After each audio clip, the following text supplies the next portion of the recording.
కాకపోతే అధ్యక్ష 81,000 కోట్లు కాదు, ఈ డిస్ట్రిబ్యూషన్ కంపెనీస్ కూడా అన్అఫీషియల్గా 35,000 కోట్ల రూపాయలు ఈ ప్రభుత్వం బాకీ ఉంది.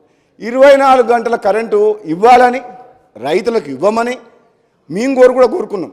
ఆ 24 గంటల కరెంటు ఇచ్చే విషయము ఎక్కడ కూడా అఫీషియల్గా ఫుల్ బోర్డులో పర్మిషన్ తీసుకోలేదు, అప్రూవ్ చేయలేదు. గవర్నమెంట్ కూడా ఇటువంటి జియో ఇవ్వకపోవడం వల్ల ఆ డిస్ట్రిబ్యూషన్ కంపెనీస్ కరెంటు సప్లై చేసినా సరే వాళ్ళ నష్టాలను లెక్కలు తీసుకోలేదు ఇప్పటి వరకు. ఆ నష్టాలను కూడా లెక్కలకు తీసుకుంటే రెండు డిస్ట్రిబ్యూషన్ కంపెనీలు నార్థన్ సదర్న్ డిస్ట్రిబ్యూషన్ కంపెనీస్కు 35,000 కోట్ల రూపాయలు, ఈ 81,000 కోట్ల నష్టానికి అదనంగా 1,16,000 కోట్ల రూపాయలు అవుతాయి అధ్యక్ష.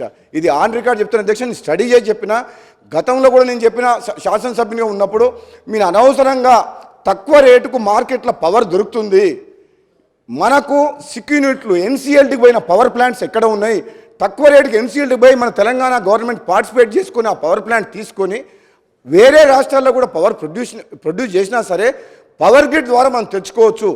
యాదాద్రి పవర్ ప్లాంట్ అనేది 250 కిలోమీటర్ల నుంచి బొగ్గు తీసుకొని పోయి మిర్యాలగూడలో పెట్టి ఆ ప్రాంతం పొల్యూషన్ చేసి ఆ ట్రాన్స్పోర్టేషన్ ఛార్జెస్ వేస్ట్. జనరల్గా పవర్ ప్లాంట్స్ అనేది పిట్ హెడ్ మీద, అంటే ఎక్కడైతే బొగ్గు గనుందో బొగ్గు బాగుందో దాని పక్కన పెట్టాలి. ఇది ఎంత అవగాహన అనాలోచితంగా తీసుకున్న నిర్ణయం అంటే, మిర్యాలగూడలో 4,000 మెగావాట్ల పవర్ ప్లాంటు బొగ్గుకు 250 కిలోమీటర్ల దూరం తీసుకురావడం అనేది తప్పు నిర్ణయం. దానివల్ల 1,000 కోట్ల రూపాయలు మన ప్రభుత్వానికి, మన ప్రజల సొమ్ము వేస్ట్ అయిపోయింది అధ్యక్ష. ఇటువంటి నిర్ణయాలు తీసుకున్నప్పుడు ఈ పవర్ మినిస్టర్ జగదీశ్వర్ రెడ్డి గారు ఇంకోరన్నా అధికారులు కానీ చర్చించి విశ్లేషణ చేసి డిబేట్ చేసి డిస్కస్ చేసి ఉంటే ఈ తప్పిదాలు కాకపోయేది. ఆనాడు ముఖ్యమంత్రికి ఎదురు చెప్పే సమాధానం చెప్పే మనుషులో లేరు, అధికారులు భయపడేవాళ్ళు, ఎమ్మెల్యేలు మంత్రులు ఆయన దగ్గర పోయేవాళ్ళు కాదు.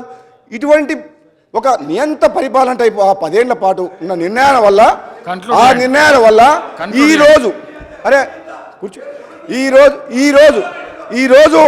ఈ రాష్ట్రం ఈ మిగులు బడ్జెట్తోటి ఎన్నో ఆశలతో వచ్చిన ఈ రాష్ట్రం జీతాలు ఇవ్వలేని పరిస్థితి. ముగించండి. ఈ పరిస్థితి కారణం ఎవరు అధ్యక్ష?